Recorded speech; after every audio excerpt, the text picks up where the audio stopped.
Il y avait quelque chose dans ce lien qui ne ressemblait pas à ce que les livres décrivent quand ils parlent d'amour. Il y avait une dépendance dedans, une douleur dedans, un besoin de sa validation qui ne disparaissait pas même quand tu savais, quelque part très profondément, que quelque chose n'allait pas. Ce lien précis et spécifique que tu as vécu, avait un nom. Jung l'avait nommé il y a presque un siècle. Et les neurosciences modernes ont fini par le documenter avec une précision que même Jung n'aurait peut-être pas imaginée. Ce n'était pas de l'amour.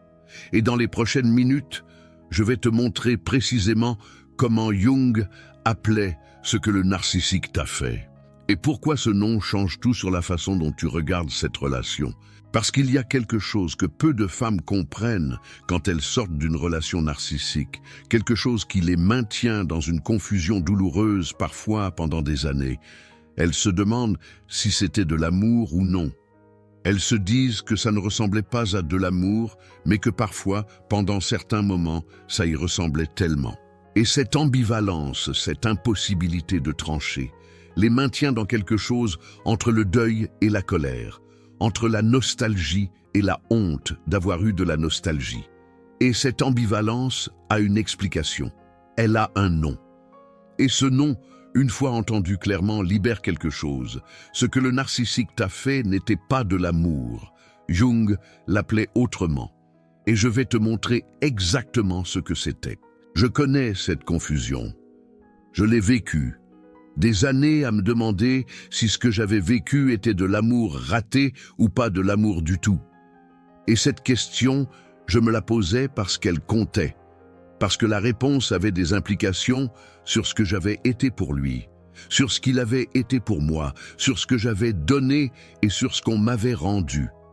En 15 ans de pratique clinique avec des survivantes de violences narcissiques, j'ai entendu cette question des centaines de fois. Est-ce qu'il m'aimait vraiment? Et chaque fois, ma réponse est la même. Je vais te montrer exactement ce que c'était. Et après ça, tu pourras décider toi-même comment tu veux l'appeler. Jung avait développé une compréhension des relations amoureuses qui était révolutionnaire pour son époque et qui reste, un siècle plus tard, l'une des plus précises qui existent. Il avait observé que dans la plupart des relations intimes, ce que les individus appellent amour est en réalité un mélange complexe de plusieurs dynamiques différentes. Certaines de ces dynamiques sont de l'amour au sens profond du terme. D'autres sont de la projection, de la dépendance, du transfert, du besoin. Et la différence entre ces dynamiques, bien que difficile à percevoir de l'intérieur d'une relation, est fondamentale. Et dans la relation narcissique, Jung avait identifié quelque chose de particulier, quelque chose qui ressemble à de l'amour de l'extérieur, qui peut même se sentir comme de l'amour de l'intérieur pendant un temps, mais qui est structurellement différent de l'amour. Et comprendre cette différence est peut-être la chose la plus libératrice que tu puisses faire aujourd'hui. Retiens bien ceci, parce que le premier concept que Jung a nommé va peut-être expliquer quelque chose que tu n'avais encore jamais pu mettre en mots. Première réalité, ce que tu as vécu au début s'appelait la projection de l'anima. Jung avait observé que chaque individu porte en lui ce qu'il appelait l'anima chez l'homme ou l'animus chez la femme. L'anima est la représentation intérieure de l'âme féminine. C'est une image psychique, construite depuis l'enfance à partir des expériences avec la mère, les figures féminines importantes, les rêves, les fantasmes, les idéaux. Cette image est profondément chargée émotionnellement. Et quand un homme rencontre une femme réelle qui, d'une façon ou d'une autre, ressemble à cette image intérieure, il tombe amoureux, pas d'elle, de son propre anima projeté sur elle. Jung avait été très précis là-dessus. L'état de tomber amoureux, surtout dans sa forme intense et soudaine, est presque toujours une projection. L'homme ne voit pas la femme réelle. Il voit sa propre image intérieure portée par cette femme. Et pendant la phase de projection, il adore, il dédie, il donne, il est attentif, présent, généreux, parfait, non pas parce qu'il est amoureux d'elle, mais parce qu'il est amoureux de lui-même, de cette partie de lui projetée sur elle. Cette description correspond exactement à ce que tu as vécu pendant le love bombing, cette période de début de relation, pendant laquelle il semblait te voir complètement, te comprendre profondément, te donner exactement ce dont tu avais besoin. Ce n'était pas de la fausse tendresse dans un sens cynique, c'était réel pour lui. Mais ce n'était pas toi qu'il aimait, c'était l'image de toi qu'il portait. Et cette image, cette projection, est par définition impossible à maintenir indéfiniment. Parce que tu es une personne réelle, et les personnes réelles ne correspondent jamais parfaitement aux images projetées. Et voilà le moment où tout a changé. Quand la projection a commencé à se briser, quand tu as commencé à montrer des aspects de toi-même qui ne correspondaient pas à l'image idéale, quand la réalité de qui tu es vraiment a commencé à émerger dans la relation, il a réagi d'une façon que tu n'aurais pas pu prévoir, pas en t'acceptant, en se mettant en colère, en se sentant trahi, en dévaluant. Parce que pour lui, inconsciemment, tu n'avais pas le droit d'être différente de l'image qu'il avait projetée. Tu étais censé être son anima. Et quand tu ne l'as pas été, ou plutôt quand tu n'as plus pu prétendre l'être, ça a provoqué en lui quelque chose qui ressemblait à de la déception, à de la trahison, à de la rage. Ce n'était pas de l'amour, c'était de la projection brisée. Et la douleur de la dévaluation que tu as vécue, cette douleur d'être passé en quelques jours ou quelques semaines de l'être le plus précieux du monde à quelqu'un d'inadéquat, de décevant, de trop quelque chose, cette douleur était la conséquence d'une brisure de projection, pas d'un changement de sentiment amoureux. La projection s'était brisée et avec elle, l'illusion de relation. Du calme, parce que la deuxième réalité que Jung a nommée est peut-être celle qui va expliquer le plus directement la nature du lien qui existait entre vous. Deuxième réalité, ce que tu as vécu s'appelait le lien traumatique, et Jung en avait cerné le mécanisme. Le lien traumatique, que les psychologues cliniques contemporains ont documenté dans des centaines d'études depuis les années 80, fonctionne selon un principe que Jung avait décrit dans ses travaux sur la compulsion de répétition et les patterns d'attachement inconscients. Ce principe est le suivant: le cerveau humain développe ses attachements les plus intenses, pas dans le confort et la sécurité, mais dans l'alternance de la douleur et du soulagement. Voilà comment ce mécanisme fonctionne concrètement dans une relation narcissique. Le narcissique crée un cycle qui se répète avec une régularité que tu as peut-être mise des années à voir précisément, mais que tu ressentais dans ton corps à chaque boucle. Ce cycle commence par une phase de retrait, de froideur, de distance ou de punition. Pendant cette phase, tu vis dans une anxiété de basse intensité mais constante. Quelque chose ne va pas. L'atmosphère est pesante. Tu surveilles ses humeurs. Tu essaies de comprendre ce que tu as fait. Tu cherches à réparer quelque chose dont tu n'as pas la définition précise. Et puis, le soulagement arrive. Il revient. Il se réchauffe. Il redevient l'homme du début pendant quelques heures, quelques jours parfois. Il est attentif. Il te regarde. Il te fait rire. Et dans ce contraste, dans ce passage brutal de la tension au soulagement, quelque chose de neurologique se produit. Ton cerveau libère une quantité de dopamine, de sérotonine, d'ocytocine, qui est disproportionnée par rapport à ce qui se passe réellement. Disproportionnée parce que le cerveau récompense toujours plus fortement le soulagement qui suit une douleur que le plaisir qui n'a pas été précédé d'une douleur. C'est un mécanisme de survie primitif. Et le narcissique, consciemment ou non, le déclenche à la perfection. Ce que tu vivais pendant ces moments de retour, cette intensité, ce sentiment d'avoir retrouvé quelque chose de précieux, ce n'était pas de l'amour qui revenait. C'était ton système nerveux en état de récompense après une période de privation. Et cette récompense était si intense, si réelle dans le corps, qu'elle créait quelque chose qui ressemblait à de l'amour profond. Mais c'était de la chimie conditionnée, du lien traumatique. Et le lien traumatique produit l'attachement le plus fort et le plus difficile à briser qui existe. Pas parce qu'il est le plus sain, parce qu'il est le plus programmé. C'est pour ça que tu ne pouvais pas partir, ou que quand tu partais, tu revenais, ou que même après être parti définitivement, tu pensais à lui. Ce n'était pas de l'amour qui te retenait, c'était une dépendance neurologique, aussi réelle et aussi difficile à rompre qu'une dépendance chimique, qui avait été construite dans ton cerveau par des années de cycles de douleur et de soulagement. Souviens-toi de la projection de l'anima. Elle t'avait donné l'image d'un homme parfait au début, et le lien traumatique t'avait ensuite programmé à courir après cet homme parfait du début à travers les cycles de retrait et de retour. Ces deux mécanismes ensemble créent quelque chose d'extraordinairement difficile à quitter. Pas parce que tu étais faible, parce que ton cerveau fonctionnait exactement comme les cerveaux humains fonctionnent dans ces conditions. Retiens bien ces deux concepts, parce que le troisième va peut-être expliquer quelque chose que tu n'avais pas encore réussi à comprendre sur la nature de ces sentiments envers toi. Troisième réalité, ce qu'il cherchait en toi s'appelait le supply narcissique, et Jung l'avait décrit comme un vide fondamental. Jung avait observé dans ses travaux sur la persona et l'ombre quelque chose de fondamental sur la structure psychologique du narcissique.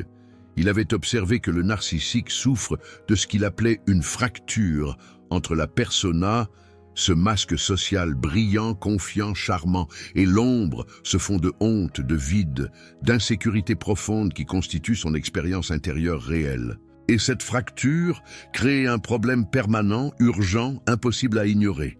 Il doit constamment alimenter la persona pour ne pas laisser l'ombre remonter à la surface. Et comment nourrit-il la persona ? Avec le regard des autres, avec leur admiration, avec leur attention, avec leur amour, avec leur peur, avec n'importe quelle forme de réaction qui confirme que la persona existe et qu'elle est réelle. Les psychologues cliniques contemporains appellent ça le supply narcissique. Mais Jung avait déjà cerné ce mécanisme dans des termes légèrement différents. Il parlait d'individus qui ne peuvent pas trouver leur sentiment d'existence à l'intérieur d'eux-mêmes et qui ont donc besoin de le chercher constamment à l'extérieur dans le regard d'autrui. Ce que tu étais pour lui, c'était une source de regard, d'attention, d'admiration et aussi de réactions émotionnelles fortes, même négatives. Parce que le supply narcissique ne nécessite pas ton amour. Il nécessite ton attention, il nécessite que tu existes dans sa direction. Une femme qui l'admire, une femme qui pleure à cause de lui, une femme qui se bat pour lui, une femme qui le supplie, une femme qui l'ignore, toutes ces femmes lui fournissent du supply. La différence entre elles n'est pas le signe de l'émotion, c'est l'intensité. Et toi, en tant qu'empathe, tu étais une source de supply particulièrement riche. Parce que les empathes ressentent profondément.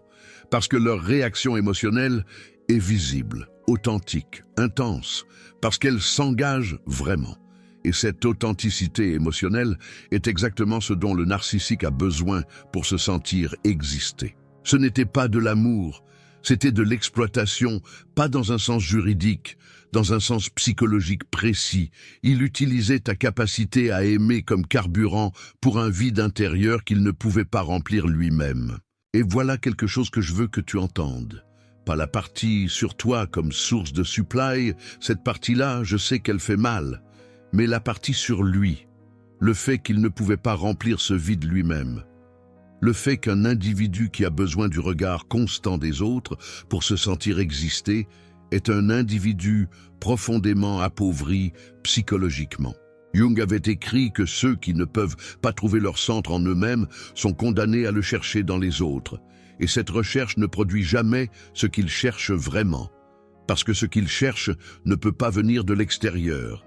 Et ils le cherchent quand même, encore et encore, dans une répétition compulsive et vaine. Tu as aimé, vraiment, profondément. Et lui, il a cherché.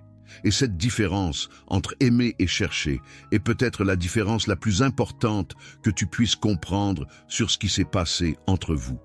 Et maintenant, je dois te parler de quelque chose que Jung a décrit et qui va peut-être changer la façon dont tu te regardes dans cette histoire. Quatrième réalité, ce que Jung appelait ce type de relation, c'est une relation de miroir.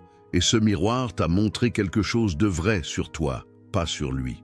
Jung avait une théorie sur les relations profondes, même les relations pathologiques qui m'a longtemps paru difficiles à accepter mais que j'ai fini par trouver profondément libératrices. Il avait observé que les relations dans lesquelles nous sommes le plus intensément impliqués, les relations qui nous touchent le plus, qui nous blessent le plus, qui nous transforment le plus, sont des miroirs. Des miroirs de nos propres dynamiques intérieures inconscientes. Ce n'est pas dire que tu as attiré la maltraitance parce que tu la méritais. Ce n'est absolument pas ça. Ce n'est pas dire que tu avais quelque chose à apprendre et que la vie te l'a envoyé sous la forme d'un narcissique. Ce n'est pas de la psychologie de comptoir, c'est quelque chose de plus précis et de plus nuancé. Jung avait observé que les personnes avec des blessures d'attachement précoces, des personnes qui ont grandi dans des environnements où l'amour était conditionnel, imprévisible, alternant la chaleur et le retrait, tendent à trouver familier et donc inconsciemment rassurant dans leur structure, même si douloureux dans leur contenu, des dynamiques relationnelles qui ressemblent à ce qu'elles ont connu. Ce n'est pas un choix conscient. C'est une reconnaissance inconsciente. L'inconscient ne distingue pas entre ce qui est bon pour toi et ce qui te ressemble. Il reconnaît ce qu'il connaît. Et dans la relation narcissique, ce miroir t'a montré quelque chose. Il t'a montré une blessure en toi que tu portais peut-être depuis longtemps sans en avoir le nom. La blessure de quelqu'un à qui on a appris que l'amour devait être mérité, que la connexion devait être regagnée après chaque retrait, que la valeur personnelle dépend du regard de l'autre. Cette blessure, tu ne l'as pas créée dans cette relation. Elle était là avant, mais cette relation l'a rendue visible. Elle l'a mise en lumière d'une façon qu'il sera maintenant très difficile d'ignorer. Et c'est là le retournement que Jung avait entrevu. Cette relation qui ressemblait à une destruction peut aussi être lue, si tu le choisis, comme une révélation de ce qui demandait à être vu en toi, de ce qui demandait à être soigné, de ce qui, une fois soigné, ne te rendra plus vulnérable au même type de dynamique. Ce n'est pas un cadeau qu'il t'a fait. Ce n'est pas le sens de sa violence envers toi, mais c'est quelque chose que tu peux choisir de prendre dans les ruines de ce qu'il a laissé. Du calme, parce que maintenant je veux te donner quelque chose de concret, les 4 signes précis qui distinguent le lien traumatique de l'amour réel, tel que la psychologie clinique les a documentés. Premier signe, l'amour réel ne nécessite pas de te diminuer pour exister. Dans une relation d'amour authentique, la valeur de chacun n'a pas besoin d'être redistributée pour que la relation fonctionne. L'un n'a pas besoin d'être moins pour que l'autre soit plus. Il y a de la place pour 2 personnes entières. Dans le lien traumatique narcissique, la dynamique est différente. Le narcissique a besoin que tu sois dans une position de moindre valeur pour que sa persona puisse briller. Il a besoin que tu doutes de toi pour que tu aies besoin de lui. Il a besoin que tu sois moins sûr de toi pour que son regard sur toi ait du poids. Et donc, inconsciemment ou délibérément, il travaille à te diminuer. Pas parce qu'il te déteste, mais parce que ta grandeur menace le système qu'il a mis en place. L'amour réel est capable de se réjouir de ta grandeur. Il grandit avec toi. Il ne se réduit pas quand tu avances.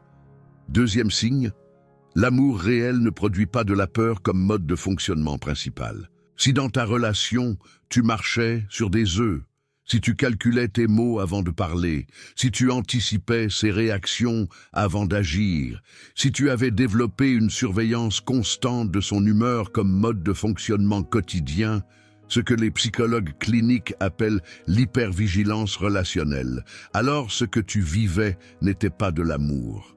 L'amour réel produit de la sécurité. Il produit un espace dans lequel tu peux te déposer sans te demander si ce que tu vas dire va déclencher quelque chose. Il produit de la paix, pas de l'épuisement. La peur est incompatible avec l'amour au sens profond du terme. Jung l'avait écrit dans ses réflexions sur les relations saines. Là où règne la peur, il n'y a pas de place pour l'amour vrai. Et cette peur que tu portais, cette tension permanente, n'était pas un signe que tu aimais trop fort, c'était un signe que tu vivais dans un système qui utilisait la peur comme mécanisme de contrôle. Troisième signe, l'amour réel est cohérent. il n'a pas besoin du cycle. Si la relation que tu vivais fonctionnait en cycle, si elle alternait des périodes de chaleur intense et des périodes de retrait et de froideur, si tu savais que les bons moments seraient suivis de moments difficiles, mais tu ne savais jamais quand ni pourquoi, si l'imprévisibilité était une constante de votre vie commune, alors ce que tu vivais n'était pas de l'amour. C'était un conditionnement. L'amour réel est assez stable pour être prévisible dans ses grandes lignes. Il ne se nourrit pas de l'intensité produite par l'alternance de la douleur et du soulagement. Il n'a pas besoin du cycle pour rester vivant. 4e signe, l'amour réel te voit, toi, pas l'image de toi. Si pendant cette relation, tu avais parfois l'impression que ce qu'il aimait n'était pas vraiment toi, mais une version de toi, une version que tu essayais de maintenir, parce que quand tu t'en écartais, il réagissait mal. Si tu te sentais parfois comme une actrice dans un rôle qu'il avait écrit et que tu devais jouer correctement, alors ce que tu vivais correspondait exactement à ce que Jung décrivait comme la relation de projection. Il ne te voyait pas. Il voyait son image projetée sur toi. Et l'amour réel commence par voir la personne réelle, avec ses imperfections, avec ses contradictions, avec ses besoins qui ne correspondent pas toujours à l'image idéale. Ce n'était pas de l'amour, et maintenant tu sais exactement ce que c'était. Tu viens de voir quelque chose de fondamental. Tu viens de voir la structure précise de ce qui existait dans cette relation. La projection de l'anima qui a créé l'illusion du début. Le lien traumatique qui t'a maintenu dedans. Le supply narcissique qui définissait ce qu'il cherchait, et le miroir de Jung qui t'a montré quelque chose de vrai sur toi. Ces 4 réalités ensemble constituent une image complète de ce que la psychologie clinique et la psychologie analytique de Jung ont documenté sur les relations narcissiques. Et cette image, aussi douloureuse soit-elle à regarder, est libératrice. Parce que ce qui est nommé ne peut plus tenir dans l'ombre. Le Super Thanks là en bas, c'est une façon de dire à toutes les femmes qui regardent cette vidéo ce soir en se demandant encore si c'était de l'amour ou non, que cette question mérite une réponse honnête, que Jung avait raison de chercher ces réponses, que ces vérités doivent continuer à circuler, à atteindre celles qui portent cette confusion depuis trop longtemps. Tu n'es pas seulement spectatrice, tu es gardienne de ces vérités. Et en les soutenant, tu permets à d'autres femmes d'entendre ce soir quelque chose qu'elles attendaient d'entendre depuis longtemps. Et maintenant, il y a quelque chose que je veux que tu gardes avec toi après cette vidéo. Quelque chose qui concerne non pas la relation que tu as vécue, mais toi et ce que tu portes maintenant. Comprendre que ce que le narcissique t'a fait n'était pas de l'amour ne diminue pas ce que toi, tu as donné. Toi, tu as aimé. Toi, tu as donné de l'amour réel, ancré, vrai, à quelqu'un qui structurellement ne pouvait pas le recevoir et ne pouvait pas te le rendre. Et cette asymétrie, cette réalité d'avoir aimé vraiment dans une relation qui n'avait pas la capacité de recevoir cet amour vraiment, cette réalité est peut-être l'une des plus difficiles à porter, parce qu'elle ne te donne personne à blâmer pour la douleur que tu as vécue. Pas lui, parce que lui ne pouvait pas faire autrement avec les ressources psychiques qu'il avait. Pas toi, parce que tu n'as fait que ce que tu savais faire. Aimer. Et pourtant, quelque chose s'est passé, et quelque chose t'a blessé. Et cette blessure est réelle, même si la situation n'est pas aussi simple que bon contre mauvais. Jung avait compris quelque chose d'important sur cette complexité. Il avait écrit que les grandes douleurs de vie ne sont pas réductibles à des schémas simples de victimes et de bourreaux. Il avait observé que les dynamiques relationnelles profondes impliquent toujours 2 inconscients qui se rencontrent, qui réagissent l'un à l'autre, qui s'activent mutuellement, et que dans cette rencontre, des choses se produisent qui dépassent la volonté et l'intention consciente des 2 individus. Ça ne veut pas dire que tu es responsable de ce qui t'a été fait. Ça veut dire que ta guérison passe peut-être par quelque chose de plus profond qu'assigner la faute. Elle passe par comprendre ce qui s'est passé à un niveau que la faute et l'innocence ne peuvent pas tout à fait atteindre. Et cette compréhension, tu en as maintenant les premiers éléments.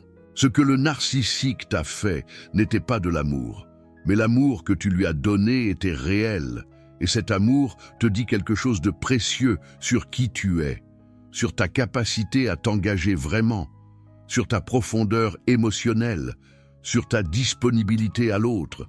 Ces qualités, elles ne sont pas des défauts qui t'ont rendu vulnérable, elles sont des qualités qui ont été mal placées. Et maintenant que tu comprends où elles ont été mal placées et pourquoi et comment, tu peux choisir où les placer. Et ce choix, il t'appartient entièrement. Jung avait dit « L'ombre est la chose qu'une personne n'a aucune envie d'être ». Il a passé sa vie à nier son ombre. Toi, tu l'as regardée en face. Pas la tienne seulement, la sienne aussi. Et tu en es ressorti. Et cette sortie, même si elle a coûté cher, même si elle a laissé des traces, cette sortie est une forme de victoire que lui ne comprendra jamais. Parce qu'on ne peut pas gagner quelque chose qu'on refuse de regarder. Et pour finir, une question. Pas une question rhétorique, une vraie question que je te pose et à laquelle je veux vraiment que tu répondes dans les commentaires. Maintenant que tu sais comment Jung appelait ce que le narcissique t'a fait, maintenant que tu as le nom de ce lien et la description précise de ce qu'il était, est-ce que quelque chose change dans la façon dont tu regardes cette relation? Est-ce que savoir que c'était de la projection, du lien traumatique, du supply, un miroir, est-ce que ça modifie quelque chose dans le deuil que tu portes? Est-ce que ça libère quelque chose? Ou est-ce que ça ajoute une couche de douleur que tu n'avais pas encore nommée? Dis-le-moi ici. Parce que ta réponse va peut-être être exactement ce qu'une autre femme avait besoin de lire ce soir pour oser poser cette question à voix haute. Et cette femme, quelque part dans les commentaires, elle t'attend.